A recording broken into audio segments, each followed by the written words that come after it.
My name's Sarah Kent. I'm the program and creative director here at San Francisco Village. And we at San Francisco Village and Village Movement California, Pasadena Village, and Ashby Village are so happy to have Dr. Jane Fleishman and Dr. Imani Woody here with us today on the call.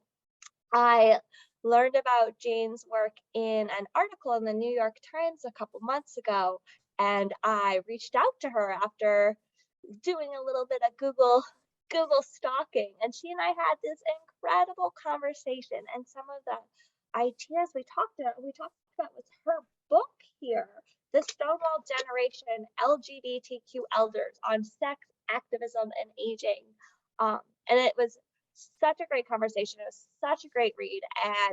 And the Village Movement California, Pasadena Village, Ashby Village, and I thought this would be an incredible way to celebrate Pride Month. So we're really glad to have all of you here on the call from villages across the state, and then to have Jane and Imani here from the East Coast. I am going to turn it straight over to you two so we can get into our discussion. I'll be managing Zoom things by keeping people on mute. We have it set up so we can see all of our faces because we know the power of community, and this is why we're all here, is to be with each other. So there'll be some screen sharing, there'll be plenty of community question and answer time and discussion. Great. Thanks, Sarah. It's so great to be with you all again. Hi, Imani. It's so great to be with you on the panel today. I'm so psyched. And thanks to so many others for having us here. You know, we thought we were coming to San Francisco, but we're actually in Ashby and Pasadena, and we're actually throughout the whole state of California. So thank you, Sarah, for having us. And thanks to all of the partners who put this together for today. I want to say a big thanks to my dear friend and colleague, Dr. Imani Woody, who's here from her own village movement at Mary's house in Washington, D.C. But you'll hear more about that in just a few minutes. I just wanted to introduce myself real quickly. I'm a sexuality educator, I'm a researcher, and I'm a writer. And in 2020, I finished writing this book that Sarah just talked about the history of the LGBTQ rights movement, and it's called The Stonewall Generation. And it was published by Skinner House Press, and it's in your local bookstore. And it was a really fun book to write because it was before the pandemic. So I just went all over the country and I got to meet with amazing people like Imani in their offices, their apartments, and their houses. And I went all over, I crisscrossed the country, and I interviewed LGBTQ elders. And I asked them about Stonewall, the Stonewall Rebellion. I asked them about their sexual lives. I asked them about their social justice work and what it means to be an elder. And I learned so much.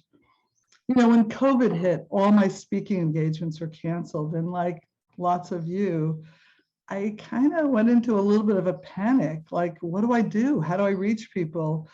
And I had spent 4 years writing this book, and I was so excited. I'm such an extrovert. I really wanted to get out there and meet people and shake their hands and stuff and hug people, and I couldn't do any of it. So I started doing more writing and then more of these kinds of virtual book talks. So I'm so glad to be with all of you and with Imani today.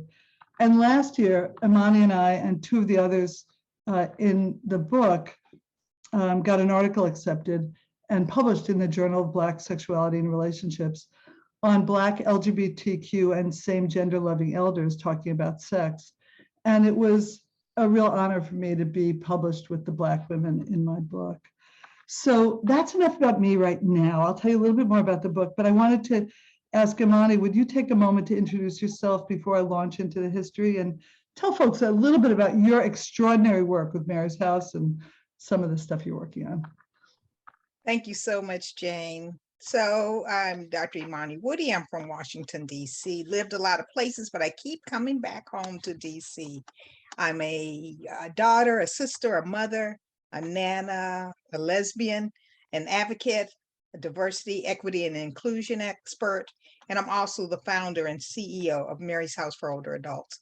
This is the first residence that will be built in Washington, D.C. that really is going to cater to the relational needs of LGBTQ plus SGL, same gender loving elders in a brick and mortar situation. It was my childhood home.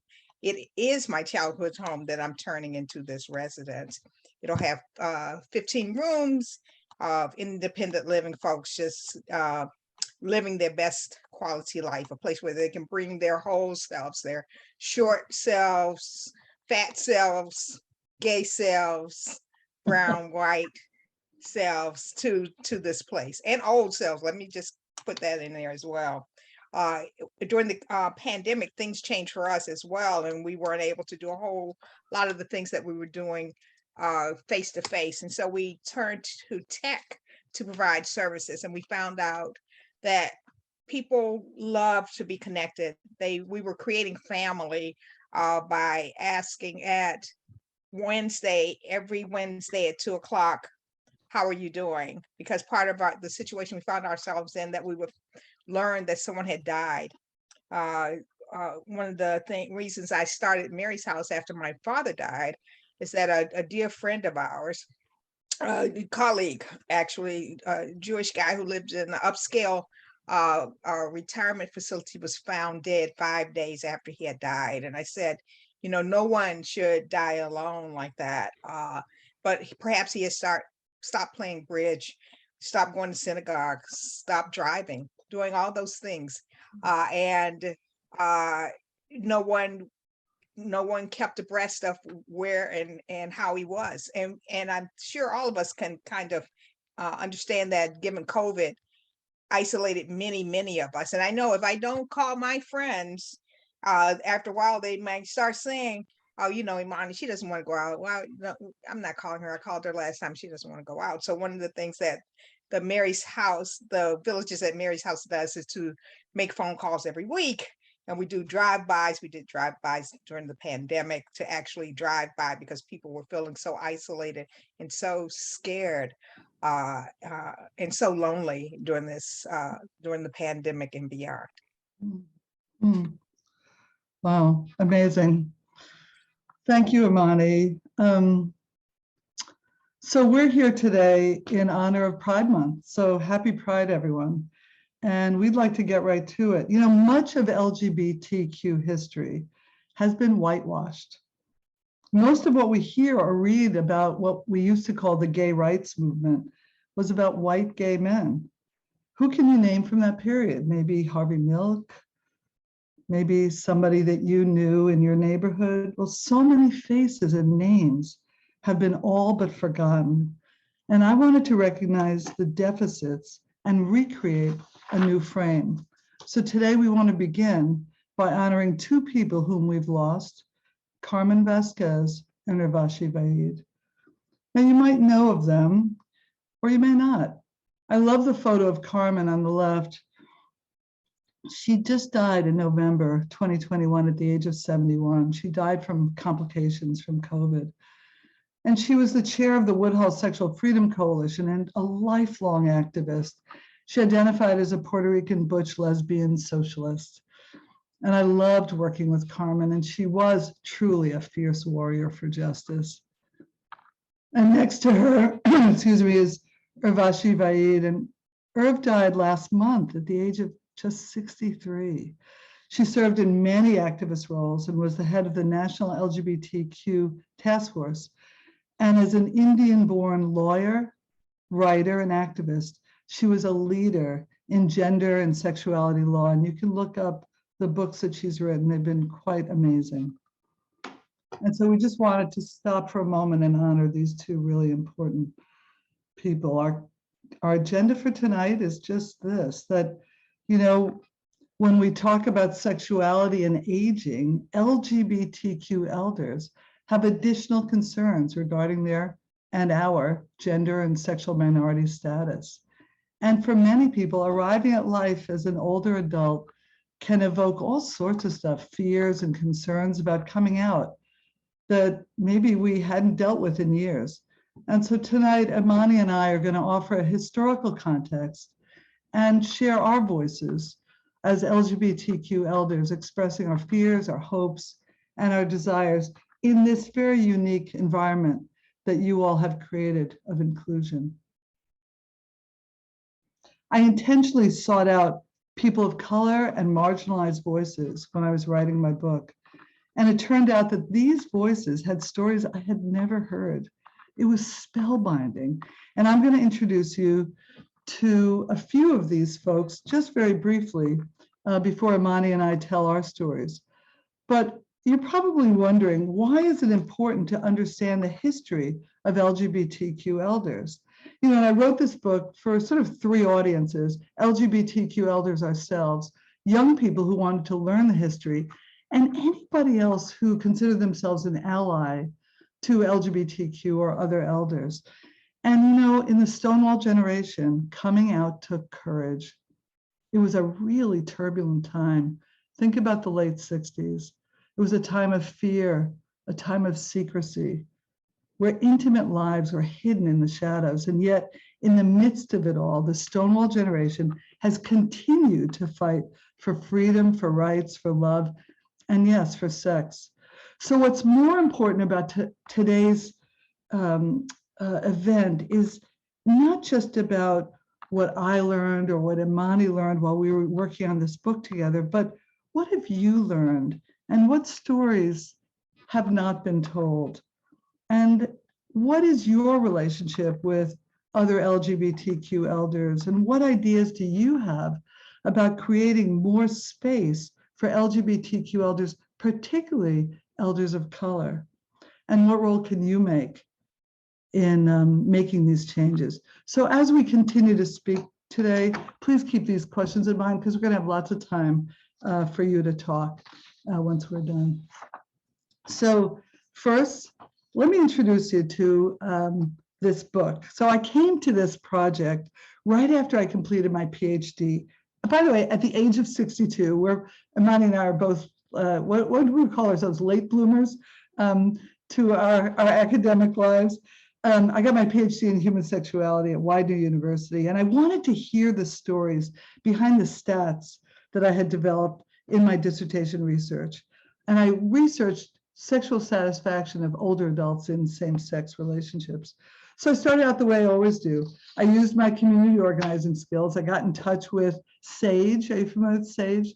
Maybe Sarah, you could put SAGE's link in the chat, please. That'd be so nice. It's Advocacy and Services for LGBT Elders. It's a wonderful organization. It's been around, I think, 40 years now. And I had friends drop off flyers at remember the Michigan Women's Music Festival? Oh, it was the last one, but I got my flyers out there. Gay choruses, lesbian softball leagues, older lesbians organizing for change, at Woodhull Sexual Freedom Summit. I mean, I scoured the country. I just was looking for people who wanted to tell their stories. I even stood on the street, on Commercial Street in Provincetown, and I was looking for people who'd been changed by the Stonewall Rebellion. And I was looking for people who didn't look just like me. And it turned out that everyone I included in the book, I included 10 people's stories, and each person gets their own chapter in their own voice. Each person turned out to be an activist. People who've been working like Imani, you'll hear more about her amazing work for decades to make this world a better place than it was when they were coming out. And I found a wider range of diversity of race, ethnicity, religion, gender identity, sexual orientations, and relationship status than we usually see. And I looked and looked, and I found amazing people. And I think of these elders as the Stonewall generation. So let me tell you how I got started. So when I was about 20, when I was coming out in the early 70s, this is me. I was experiencing the world as what I called a baby dyke. I was sometimes afraid, but I was so alive for the first time because I was coming out as a lesbian, a word that was scary to even say. I remember practicing it. Can I really say this word? Can I really be this? Can this be me? And little did I know then that today I'd be chronicling the lives of people who were hidden to me at that time. Now here's the spot where the rebellion started late at night on June 28, 1969. And I'm going to read a little bit from the book in a few minutes, so you get a sense of what the power was that first night, June 28th. Stonewall was a tavern in the West Village in New York City. Greenwich Village was kind of a hotbed of a lot of political activism in the 60s. And actually the Stonewall Tavern still exists today. But it was a galvanizing moment for activism in what we now call the LGBTQ community. Now, remember, it wasn't the first, and we can talk about that later, but it certainly wasn't the last. In fact, there had been rebellions in San Francisco, in Los Angeles, and other places. But people call Stonewall the quote unquote birth of what we used to say, the gay rights movement. And in my book, people who were there that night of the rebellion tell their stories alongside others whose lives were indelibly changed by their courage. So you may hear some stories today that resonate with your own, or you might learn how different each of these experiences are from yours.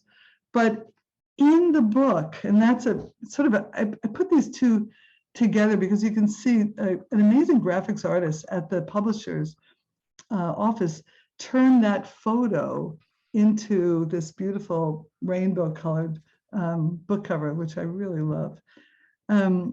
And I'm just so proud. I just have to say, I'm so proud that I got my name on a book. Somebody said to me, "What's your next book?" I said, "Are you kidding? That was so hard to write. This is it. This is all we're getting." So the book itself, I thought was going to be filled with people who were there that night. And it turned out that it isn't. It's filled with people whose lives are changed by that first night. So there's some themes in the book that I just wanted to alert you to. The first is that there's tons of bias. There's bias within and without the LGBTQ community. There's invisibility. One of the bisexuals in the book talks about what it was like to come out as a lesbian and then to come out as bisexual and how different the reactions were in her community. You will read stories about intimidation. We talk about what the role of the police is today in policing and the targeting of Black and brown bodies. And, there was tremendous police intimidation during the 60s. People talk about the importance of having someone at their side, somebody who could really be an ally. People talk about racism and sexism and biphobia and homophobia and transphobia. But people also talk about collective resilience. And when I was doing my research before I wrote the book, I wasn't really aware of this idea of collective resilience, right? This idea of a community that has faced tremendous adversity, but that can really find the power and the will to fight back together. And that's what I learned from doing this book. And the last theme is that, I wouldn't be a sexuality educator if I didn't talk about pleasure. And people do talk about sexuality at a later time in their life. And so in the book, there's pain, there's sadness.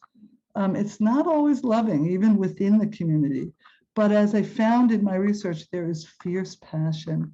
And as I said before, resilience in this group. So what about you? Where are you? And how might you be an ally to others who might be more isolated than you?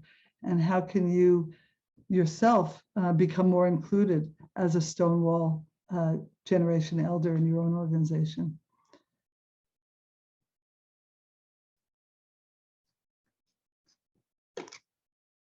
So a few of the people in the book, I just wanted to introduce you really quickly. That's Miss Major Griffin Gracie, a trans woman, tremendous activist, and really a leader, particularly in the fight against disproportionate incarceration of trans women, particularly trans women of color.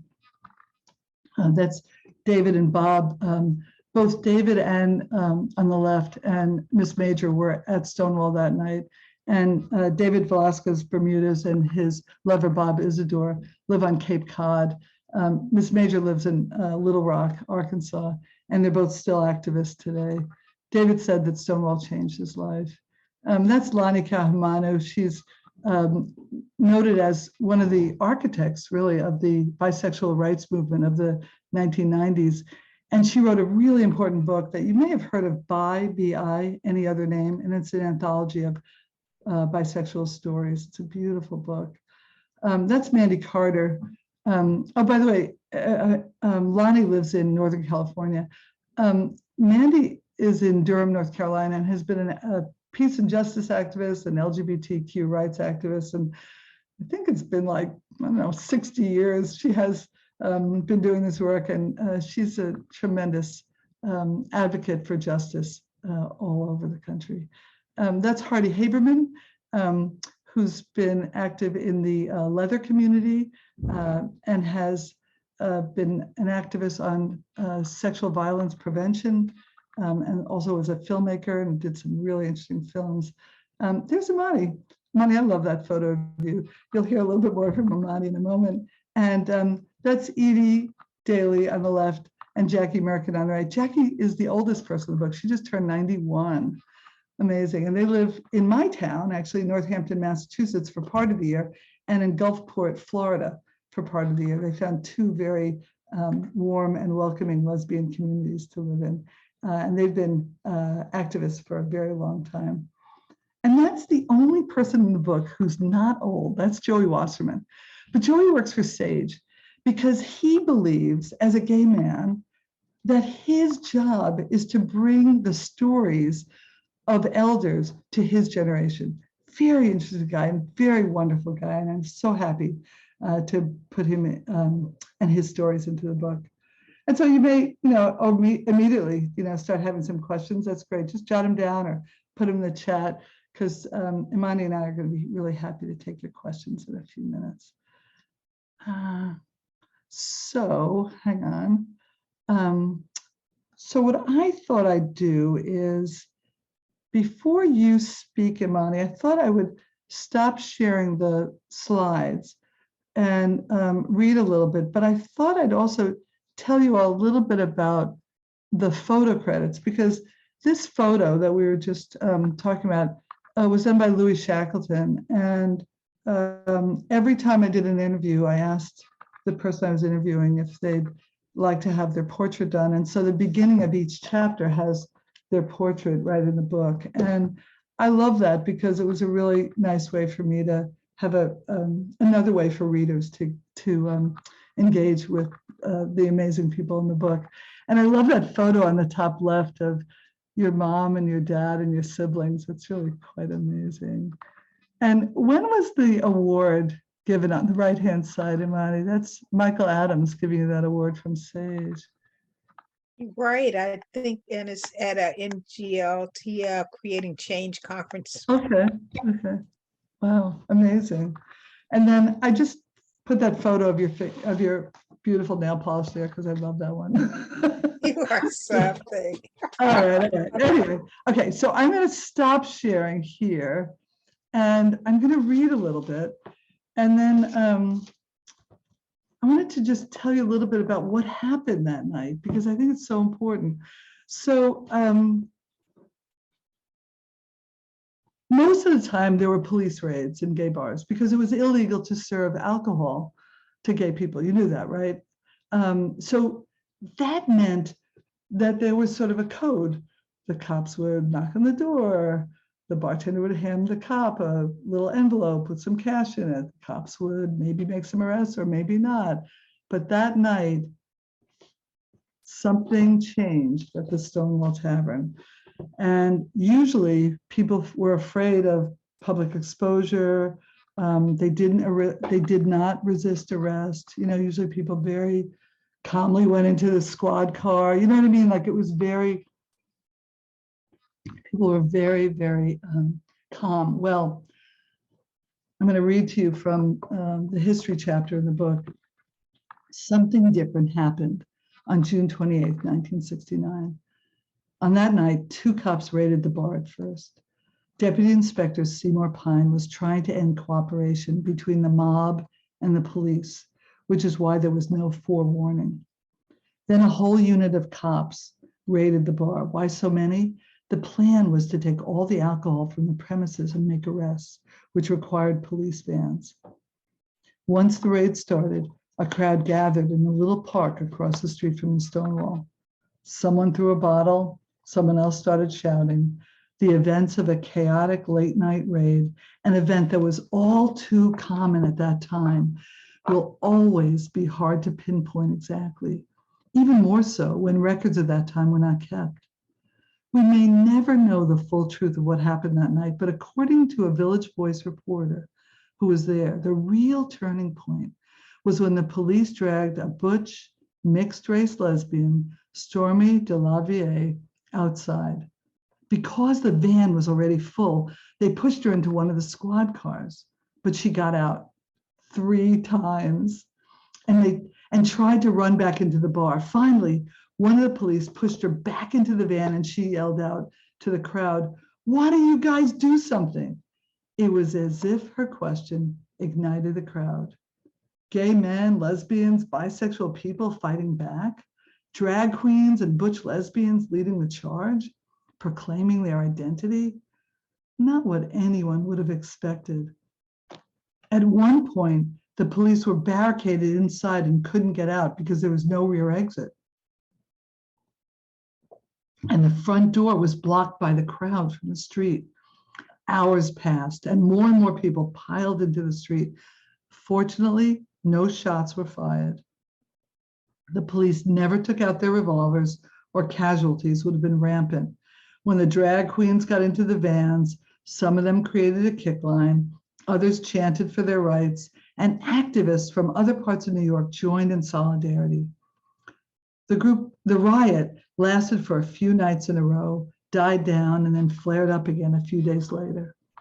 Stonewall was not just a riot in the streets. Stonewall marked for many the bold beginnings of a militant resistance after years of criminalization, stigma, cruelty, and hiding. For anyone who was coming of age in the late 1960s or 70s, people like me, Stonewall represented an opening, a door, a new beginning, a way out of the closet. That first night of Stonewall wasn't a pre-planned event. It was one of those spontaneous moments where all the pieces just fit.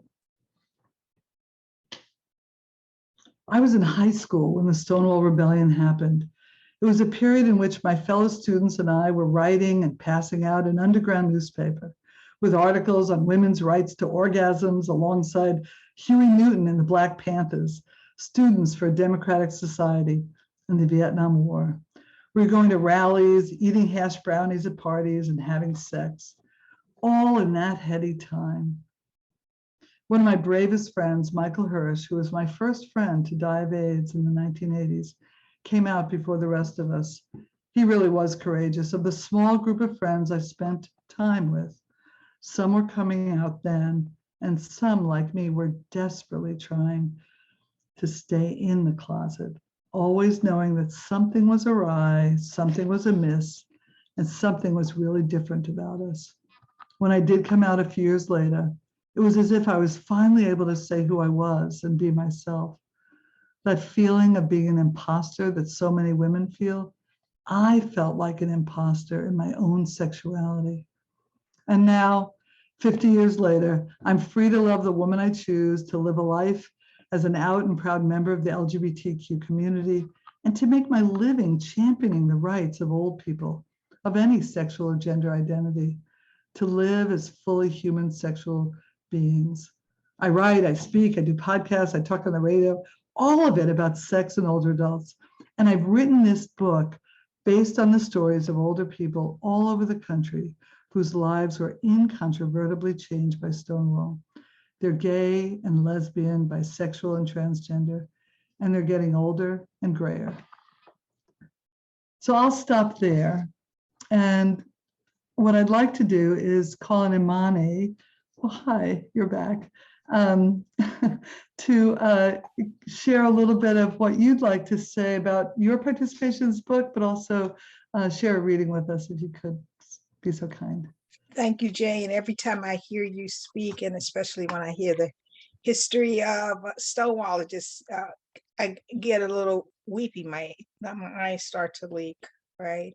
As you said, that's the official beginning, because people were going through lots and lots of things prior to that, and that's the moment they said, that it was captured, that folks said enough, right? Because prior to that, in the Eisenhower era, many of you may know that the then President Eisenhower had an executive order that if you were gay, homosexual, that you could not hold a federal appointment, that you were a pervert.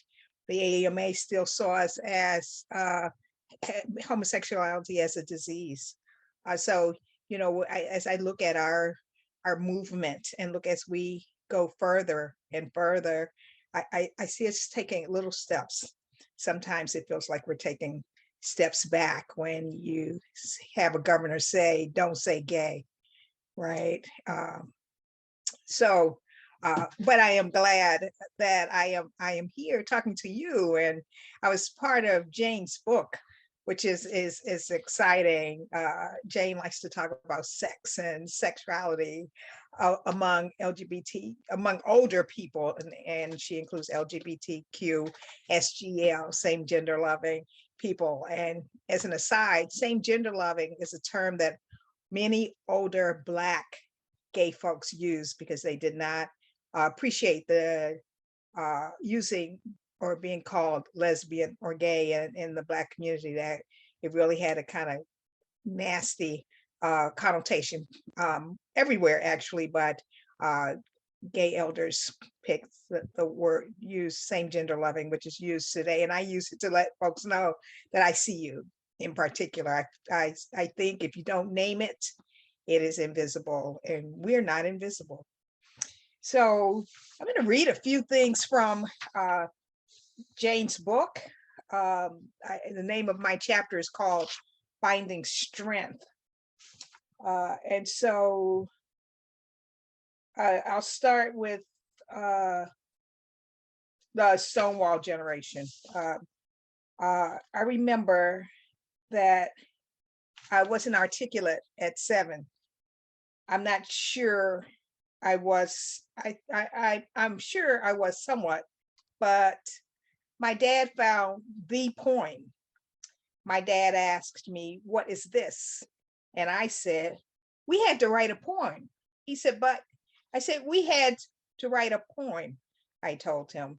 His reaction to that let me know that you should not be writing about women's breasts. That was the first time I tried to come out. I think I've always liked the lesbians, like the women, like the women.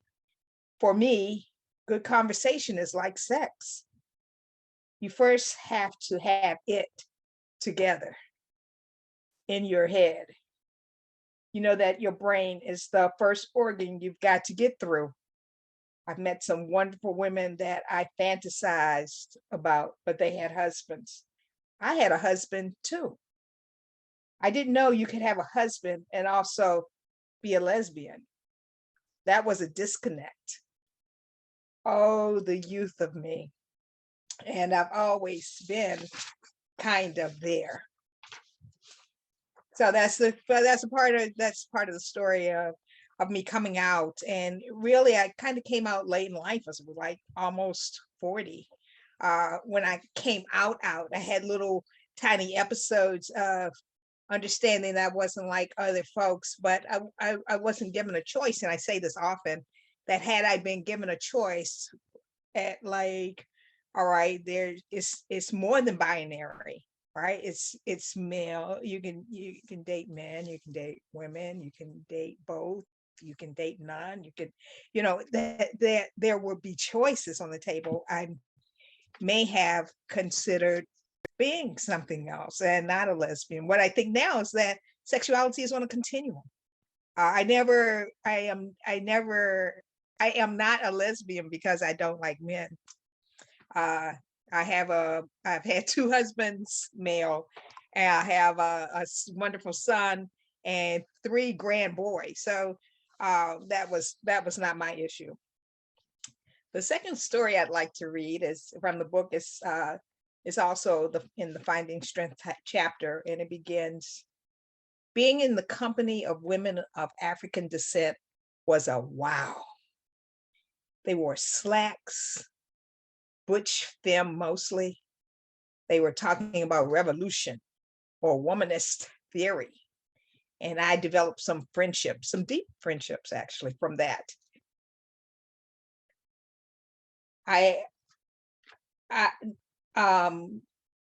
Jane asked me if she got together with any girlfriends there. And I said, not from there. I was too scared. Damn, if I could go back. I was pretty old, all things being relative. I was in my 30s, but it was a good time to come out. Jane asked whether the Black Power movement and the Civil Rights movement affected me coming out as a lesbian. And I said, yes, it did. Much, much more than Stonewall. I started hanging out with lesbian and same gender identified women who were, we used to say, about something. The word we use now is woke. It just meant that they had some kind of political consciousness. There would be a bunch of us that would meet. We would have picnics at Fort McNair on Friday afternoons after work. We would meet by Haynes Point. I became part of a group called Nubian Women, and it was a social group for women over 35. Now get this, you all. It was for older women over 35. We didn't want any babies. Can you imagine that? The ageism is insidious. Yes, it's still there, and it's always going to be. I can't imagine it disappearing, and I work hard doing that. So those are the two sessions that I'd like to read, Jane. How about reading the from page 195, that very last paragraph in your chapter? Do you have that up on your screen? Let's see if I think I can. It's about the fight being visible and invisible. I think it's so telling for so many people. It's the very, very last paragraph of the chapter. Okay, hold on a second.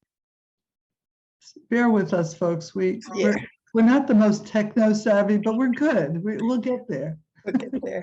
It takes us a little bit. You see it? We were in 8 rooms, finding strength. What you see is what you get. Confronting ageism. Taking a knee. The next section. The fight is visible and invisible. Okay. Okay, good. Thanks. Oh, I see it. Hold on one second. The fight is visible and invisible. I get tired of peaceful protests because nothing really happens. Stonewall wasn't peaceful, and it was the linchpin that changed our world. The Tea Party wasn't peaceful. The linchpin that changed this United States from being a colony. People don't give up power. Racism is right up there. Racism, sexism, and then homophobia. So for me, it's way down. It's hard. It's third on the list, and sometimes it's not on the list at all. People get it. It's Washington, D.C. Folks get that. Homophobia is not much of a problem today, but racism, sexism, that is so alive and well, and that's the fight, the invisible and visible that I fight every day. Okay, so that's the context. I was trying to see what the context was. So the context is the fights that one fights with. I personally fight with my intersectionality, right? My being Black, being a lesbian, being old, being fat, right? All of those. I'm trying to figure out how to fight those fights every day, and which ones that I don't have to fight so obviously every day. Thanks, Imani. Imani, when I asked you those questions, it was 6 years ago. And Right. I don't know, in some ways we're feeling a little more comfortable. What? I mean, it was the beginning of Trump. We were scared to death, but this onslaught that we're seeing right now with like what you were talking about, Don't Say Gay bill in Florida, and the attacks on Roe v. Wade and reproductive freedom, and the attacks on. And I marched to that, Jane. I Roe know. versus Wade. What do I have to march again? You do. You do. I have to take my walker because I can't. It's too, I don't have a walker, but I would take it. You know. I hear you. I hear you. So, and a lot of us feel that way. I'm sure many of you on this call today feel that way, that if you've been at all involved in any kind of activism and organizing, it's like, are you kidding? We have to do that one again. And it's part of an onslaught. It's part of a really conservative movement that is trying to take away these very important gains that we've made, but clearly they were not permanent gains. So I just wanted to read that because, you know, in some ways it changes, right? You know, where we're feeling hurt and where we're feeling hit. And as you say, so many different identities that we each embody, and where do we feel oppressed? So, you know, during you're welcome. During the pandemic, I really felt a giant onslaught of in particular ageism. The ageism was awful. If you were over 50, I'm feeling you felt it a lot. I mean, we had governors saying, take one for the team. We had the medical ethics up in arms that, you know, me being over 60, am I going to get the respirator if somebody 50, 40, 30 comes in? How do you weigh that life? Stay in your house, we're contagious. It felt a little bit like, for me, the AIDS epidemic. I have a brother who died from complications from AIDS, and that whole period of people not wanting to be around gay males. And so I felt that whole period of people not wanting to be around old people, or wanting, when you saw an old person, you wonder, why are they outside? Don't they know they should be in the house, or, you know, shut away? How we treated our folks in retirement centers and nursing homes and that kind of thing. Yeah, and of course the brunt of the deaths from early part of COVID were people over 50, people over 60. You know, we saw that so much, and particularly people who didn't have access to good health care. So particularly people who might be poor, or people of color, or marginalized in other ways. You know, we really saw the stretching of the inability of our healthcare system to really take care of people who needed it most. And I'm glad you mentioned ageism during COVID. You know, there was just an article published about how older adults relate to information and communication technologies.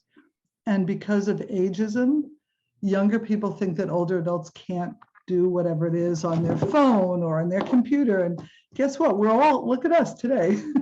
We're all here, we're all hooked in, we figured it out. And yet there's so many ageist notions about older adults that I work really hard when I'm training younger people to teach them about the insidious nature of ageism. I'm so glad you raised that. And we need to reframe it. And at the same time, it's okay if my knees hurt today. Right. You know, so you know what? So we're trying to reframe ageism so that we're not stereotyped, but it's okay if my knees hurt today. I am older. Right, so, right. Aging is not just the accumulation of pain.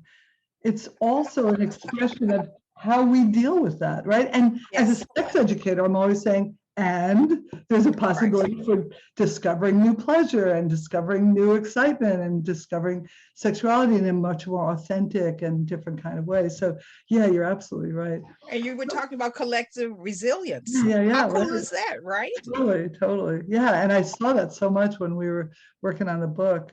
And everybody, you know, each time we do reading like this, I always sort of click into this idea that, yeah, we are of the age, Imani, where we can now teach others, and our experience and our skills and our wisdom and our attitudes really can help other people who are coming up now. And we need to, because we need some young activists, and they're doing a great job. Young people are doing a really great job. You know, they're taking over pride festivals, for instance, all over the country. It's amazing. They're blowing up pride festivals and saying, no, we don't want that corporate kind of pride. We want something that's more grassroots, which is really just like what Stonewall was like, right? It was really just, you know, right from the roots. So I think maybe, Sarah, do we have any questions? Anybody have any thoughts or questions that they'd like to ask us? And I'm not sure how. Comments. Or comments or stories, your own stories. You know, we would love to hear your stories too. Yeah, thank you, Imani. Anybody want to be brave and turn on your mic and tell us how this hits you, where you are with this? I'm scanning everyone who has their camera on, seeing if any hands are raising or any stories, questions. Or maybe I see. agreements, you know, anything. We're good. We're ready. So hi, this is Avi Rose. I'm here in Berkeley, Hi. Mashpee Village. Hi. And I just wanted to share a really great experience I've had in the past year. I'm a gay man. I've been out for 50 years, amazingly enough. But I participated in a class at University of San Francisco that was about LGBTQ elders, and paired and matched up groups of 3 young people, college students, with an elder, and we had a series of 10 conversations over the semester, hour-long conversations, and talking about everything. And then they did a short video about us and our history and our lives and so on. And I just, I mentioned it just because I'm thinking about it, listening to you two, and it's not across the board, but there are a lot of younger people who really have the desire to know this history. And I'm curious what you two, Jane, with your book, and Imani with your work, what you found or what initiatives you may have taken to transmit what you have to offer to younger folks. Imani, you want to start? Sure. So, Avi, good question. Thank you for asking it. And thanks for sharing your story. That sounds wonderful. An intergenerational group with young people and old people. I love it. Young people give me joy, keep me young, keep me fresh, fix my iPhone. I love them. In Mary's House for Older Adults, we try to partner our older adults with a volunteer that is a younger person. So we do that, and that seems pre-COVID, that seemed to be working really well. Folks, there are some young people, and I don't mean in the 20s, I mean like 40, in their 40s, 30, 40s, that don't know any older gay people, it seems, and that they really are inspired and really want that gay grandma, that gay nana or uncle, they want to hear our stories. And so we, at every chance we get, we invite them to participate with us. Jay? That's great. I love that. My kids are in their 20s and they're not ready to have kids yet, but boy, I'd love to be a grandma. So if I could be a nana to somebody, I'd love to do that. I mean, we also did something, oh, there you go. We did something like that with the University of Massachusetts at Amherst. There was a sociology professor there who was really interested in oral history. And she created this class. Now the class was called something like social isolationism or something. And I was really like, I don't really feel isolated, but I wanted to talk to the young people, and the students and us old folks got a chance to talk. And they did a cool thing with that. They asked us to create are you familiar with StoryCorps? A StoryCorps kind of thing where the two of us sat together. So that was really cool. So anyway, thank you. And I love your story. How about Liz? Can we? Oh, thank you. Is am I the Liz you're talking about? You're the Okay. Are you? Yes, you are. Okay, good. Great. Thanks, Sarah. Yeah, I figure I'm not the only one. But I went to college in 66 to 70 in New Haven, Connecticut, and not at Yale. And it was a time where things were, I mean, I fell in love with my roommate who wasn't, you know, and there was anti-war demonstrations, all-night vigils for Biafra. The Black Panthers had a strong community programs in New Haven, and also then became the site of one of the conspiracy trials that tried to involve Bobby Seale in part of the New Haven chapter. And after college, staying in New Haven for a while, and sort of realizing that if it was Monday, that was the coming out group. If it was Tuesday, I love it. it Great. was political leftist That's great. strategies. I love it. The next day it was, you know, like the next day it was about the women's movement. Great. And all of those different pieces, figuring out where they were all integrated. It was all of it felt to me like it was all of a piece of who I was. And the lesbian part becoming stronger and stronger as I met more lesbians. And as it became popular, Right. there were like, you know, lesbians by choice or lipstick lesbians. And Right. never quite got my head to wrap around that, but it was okay. They were nice people. But of all of that, the one place where the disconnect happened was within the women's movement. Yeah. And that's like a story for another time. But Really. I think that, and now is at this age, I think about looking back in my own reading of like what was happening with the suffragette movement, what was happening in the 20s with women's colleges, and how we lose all that history. It just kind of, unless you find it individually. So right. So how do we, how do we continue to provide and discuss our experiences and our wisdom? I mean, you bet. You know, Right, so it doesn't get lost, right? So when we die, there's a repository for it, right? So that there's an evolution, not, you know, not a rediscovery of the women's movement. Right, and it drives me crazy when younger people say, oh, I just discovered this thing, like intersectionality. No, you didn't just discover it. You know, Kimberly Crenshaw was renamed it 40 years ago.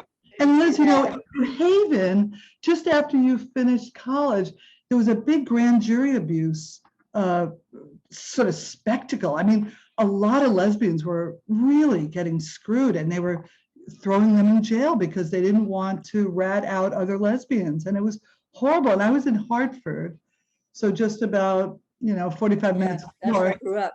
Yeah. Oh, good. Okay. And, it was intense in New Haven, and the spillover was also happening in Hartford. And I remember going to that first 1979 lesbian and gay march, the national march in Washington.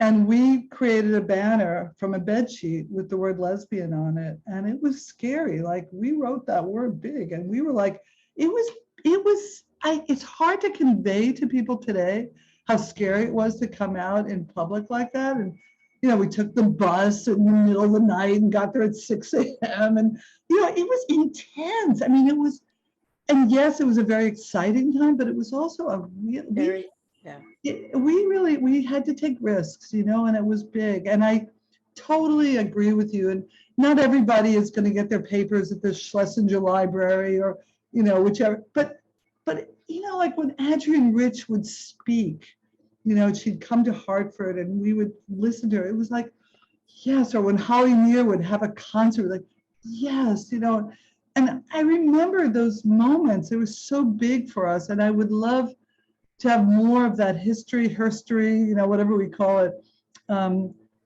chronicles, because it's like when I was talking to people in the book, like I wanted their story in this book because I wanted it memorialized. And so, Yeah, so thank you so much, Liz. Can It's I so just add too, is like just this Please. one thing is that we've worked with the language of naming who we are, and it has gone through, you know, alphabet soup, and it is now like the umbrella is the queer community, and there are so many different ways to define oneself.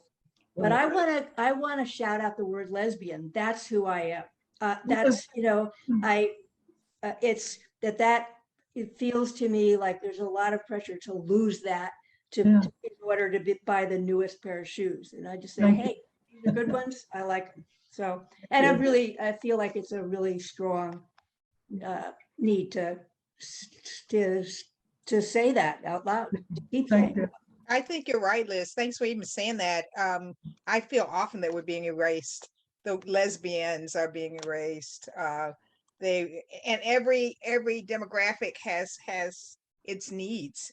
But that doesn't mean that we negate all of the lesbians, right? And I was talking to a friend. This is for really old lesbians.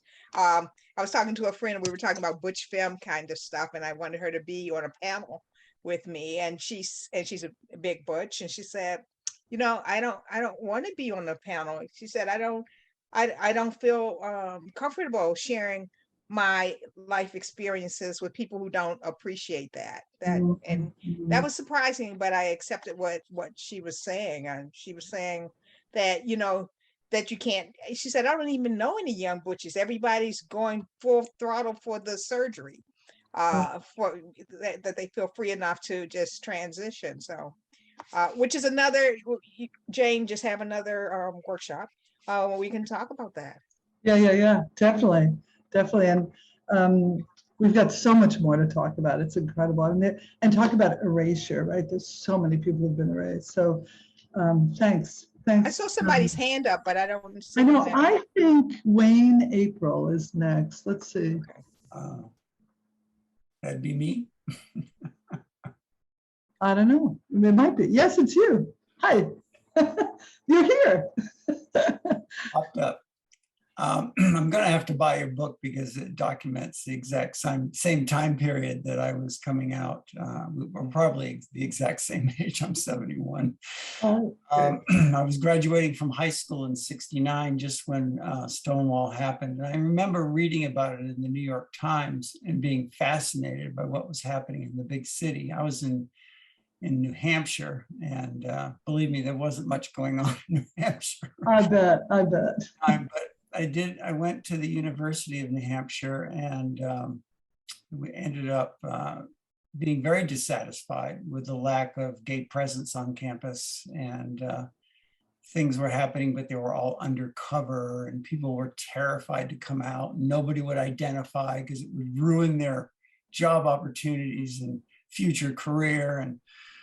But I ended up helping to found the Gay Students Organization on campus, and it caused a big brouhaha because the political forces in New Hampshire were very conservative. And so the governor and the state's leading newspaper started this campaign to have us snuffed out.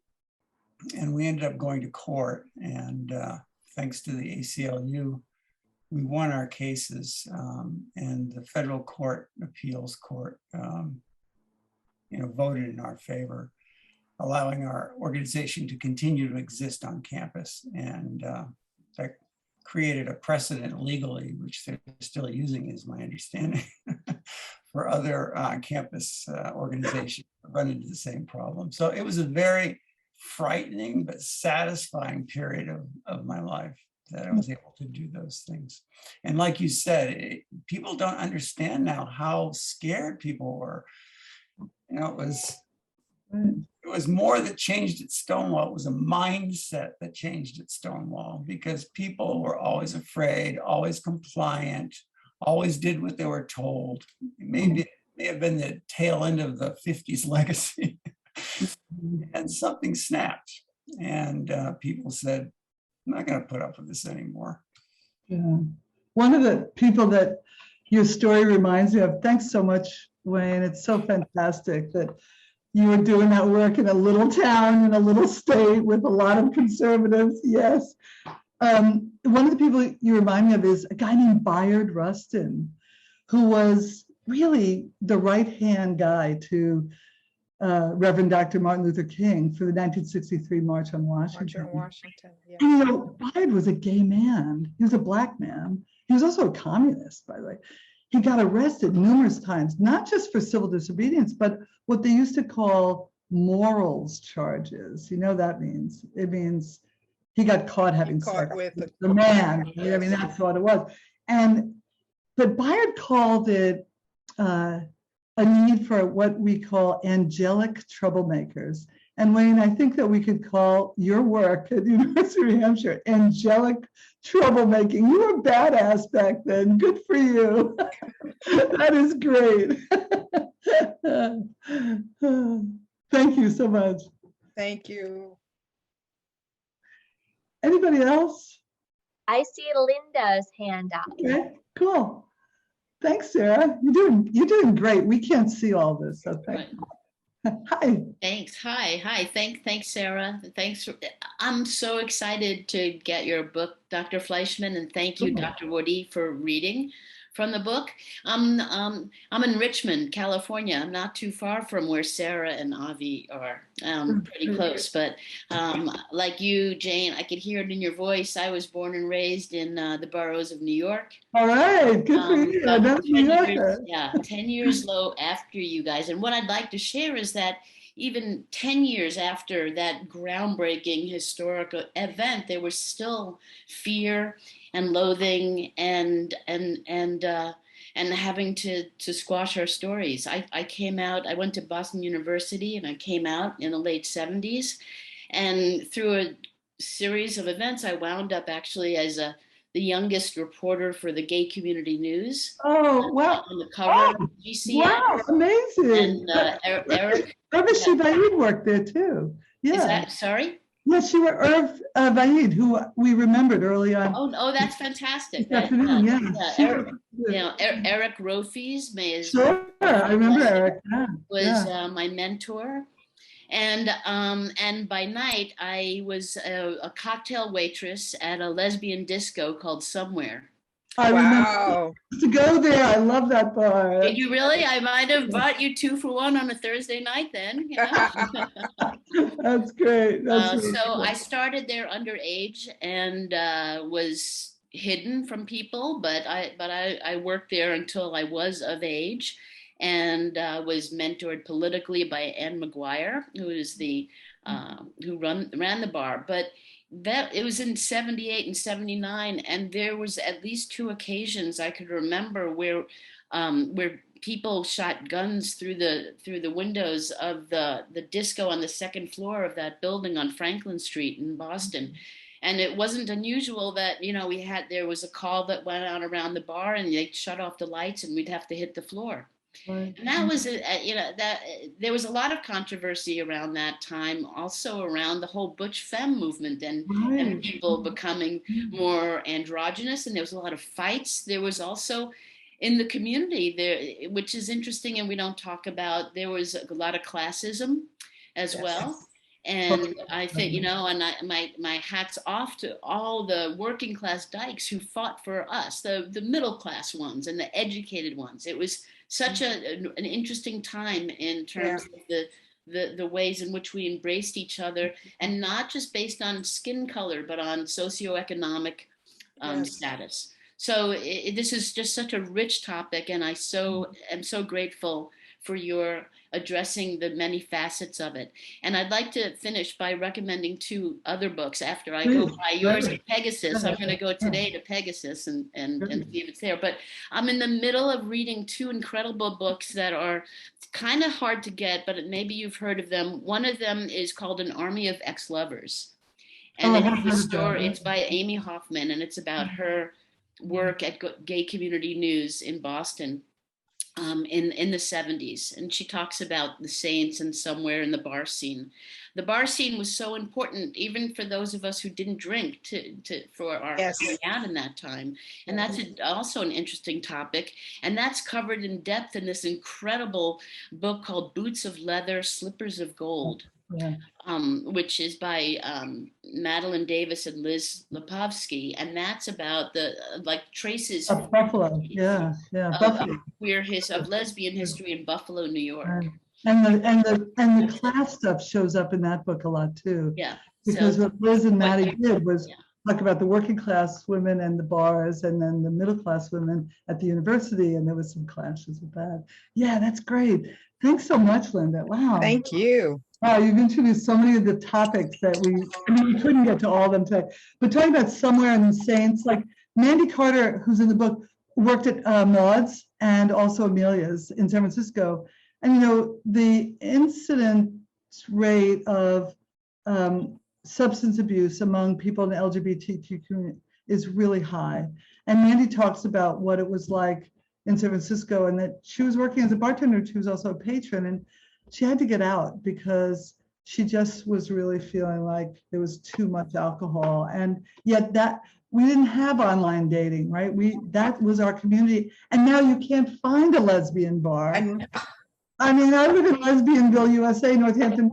We don't even have a lesbian bar. It's horrible. So you're so right. And culturally, we need to preserve, again, you know, like what Liz was saying, we need to preserve these really important moments that allowed us to get together and community. And I remember going to Amethyst Women's parties in Boston, where it was like a 12-step alternative to the bar. And it was really interesting how it was very similar, right? It was just women getting together as lesbians. So yeah, thanks so much. I mean, you had some really interesting experiences in the early days too, about women getting together as Black women too, in some of the houses and some of the parties. That was so interesting when you were teaching me about that. Yeah, it wasn't in the 70s, it was a little later than that, but they had been going on, house parties, tea parties. I remember in DC off of Florida Avenue, there used to be this house. I don't even know who owned the house, but every Saturday women would go there to 3 stories worth of women, books and wine and marijuana and whatever. And tea. Also tea, right. And women. And women. Yeah, and women. That's great. I think Marcia's hand was up. Marcia, there you are. Hi. It's okay. You just have to unmute. There you go. Hi. I moved here from Washington, D.C. in 1971 in August, and I came out in my little jeans jacket to San Francisco and my sandals. It was hot in D.C. I had lived there 5 years. I was done. And I was moving to California to get me some air. And, moved out here, bought me a down jacket and fry boots. The next day, almost froze my tush. Well, So back in those days, I was a young lesbian mother. I'm now a lesbian great grandmother. Wow. Of 3 little people. wow. And I just wanted to insert lesbian mothers in the conversation. Thank Yes. I was Yes. always 10 years older than you guys. I'll be 84 in September. Mm. Even though I was in the movements, I was always in an older group.